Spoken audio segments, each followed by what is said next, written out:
Welcome to Bloodline and the last chapter. So last chapter নাম the finale হতে পারে বা এই চ্যাপ্টারের নাম হতে পারে the sunshine. It can also be the light at the end of the tunnel. মানসিক হাসপাতালটার শেষ প্রান্তে সি ব্লক। দারোয়ান রঘু সিং তার চেয়ারে কাত হয়ে ঘুমিয়ে আছে। বৃষ্টি পড়ে চলেছে এক নাগাড়ে। ঠান্ডা জলো বাতাস বইছে। আলো আঁধারির চাদর ঢেকে পরি সরসর করে এসে থামল রঘু সিংয়ের চেয়ারের পাশে। তার কোমর থেকে ঝুলে থাকা চাবির থোকাটি নিঃশব্দে খুলে নিল, তারপর অন্ধকারে মিলিয়ে গেল। তার ষষ্ঠ ইন্দ্রিয় এখন সজাগ। প্রায় 30 মিনিট পর সে এক জায়গায় দাঁড়িয়ে তরির গন্ধ হাওয়ায় শুকতে লাগল। তারপর সে তার পরিচিত বাড়ির মধ্যে ঢুকে গেল। ঘরে তরি বসে আছে খাটের পাশে এবং তার রাইটিং টেবিলে কি যেন লিখছে। পরির অস্বস্তি টের পেয়ে ফিরে তাকালো। তারপর তীক্ষ্ণ চোখে এক ইশারা করল। পরীর অস্তিত্ব টের পেয়ে সে ফিরে তাকালো। তারপর তীক্ষ্ণ চোখে এক ইশারা করল। পরী এই ইশারার মানে জানে। সে সামান্য শিউরে উঠল, কিন্তু এই ইশারা অমান্য করা ও কখনো শেখেনি। ডান হাতে ধরা প্লাম্বারের বাক্স থেকে তুলে আনা চ্যাপ্টা হাতুড়িটা শক্ত করে ধরল। তার চোখ দিয়ে জল গড়িয়ে পড়ছে। তরির লেখায় মন দিল। শেষ কটা লাইন তাকে লিখতেই হবে, অতি দ্রুত, হাতে বেশি সময় নেই। পরি দুপা ফাঁক করে উবু হয়েছে, তার শরীরটা সামান্য দুলছে। কবির খানকে দেখে বেশ বিধ্বস্ত লাগলো।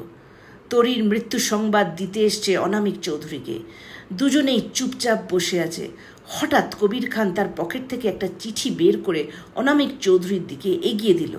আপনাকে উদ্দেশ্য করে তরির একটি চিঠি স্যার, বডির পাশে পাওয়া গেল, খোলা ছিল তাই পড়েছি, please don't mind. Kabir Khan চলে গেল। অনামিক চৌধুরী চিঠিটা তুলে নিলেন, তারপর পড়তে শুরু করলেন।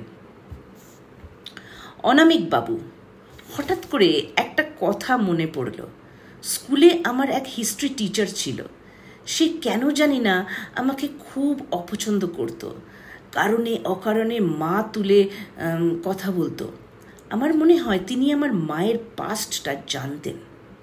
আমার পালক পিতার বন্ধু ছিলেন তিনি। একদিন আমার মনে হলো ওনার খুব বিপদ। তিনি তখন স্কুল টিচার রুমের বাইরে অন্য টিচারদের সাথে হেসে হেসে কথা বলছিলেন। আমি গিয়ে বললাম যে ওনার ছেলে সম্রাট হুমায়ুনের অবস্থা হয়েছে। তিনি কিছু মুহূর্ত নিল কথাটা বুঝতে, আর প্রায় সাথে সাথেই তিনি একটি ফোন পেলেন। ওনার ছেলে কলেজের এক লাইব্রেরির সিঁড়ি দিয়ে পড়ে মারা গেছেন। ফোন রেখে তিনি প্রথমে যে কাজটি করলেন সেটা হলো আমার গালে প্রচণ্ড জ্বর মারলেন এবং বললেন, তুমি মানবী নও, তুমি এক পিশাচি। আমার মনে হয় উনি ঠিকই বলেছেন। পিশাচি বলেই আমার চোখে কোনো দিন জল আসে না। আমি কোনো দিন কাঁদিনি। পিশাচি বলেই আমার অতিপ্রাকৃতিক ক্ষমতাটা একটু বেশি। জীবন সুযোগ দিলেও আমি সাধারণ মানুষের মতো জীবন যাপন করতে পারি না। কিন্তু আমার বোনটি মানবী স্যার। এখন ওর দুচোখ ভরে জল। দয়া করে ওকে বাঁচান। ওর কোনো দোষ নেই। সে ছিল আমার হাতিয়ার। খুনির ফাঁসি হয়। তার হাতিয়ারটির তো আর ফাঁসি হয় না, বলুন কি হয়? ইতি তরি। পরিশিষ্ট। এই ঘটনা প্রায় 3 বছর কেটে গেছে। পরীর শাস্তি হয়নি, তার চিকিৎসা চলছে এবং পরী চিকিৎসায় সাড়া দিয়েছে। তার অনেক মানসিক উন্নতি হয়েছে। এছাড়া তার মধ্যে কিছু অদ্ভুত পরিবর্তন ঘটেছে। সে বেশ লম্বা হয়েছে। অনামিক চৌধুরী বসে আছেন পরীর সামনে। পরী মন দিয়ে কি একটা যেন ছবি আঁকছে। হঠাৎ দেখলে ওকে মনে হয় যেন তরি বসে আছে। তবে ওর চোখে সেই তীক্ষ্ণতা নেই। ওর চোখ দুটি বড় কোমল ও মায়াবী।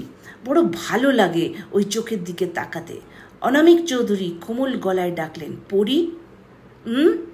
বলে পড়ি ঘুরে দেখালো।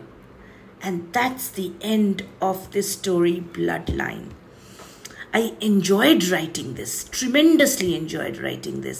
আর সেরকমই চ্যাপ্টারগুলো পড়তে ভালো লাগলো।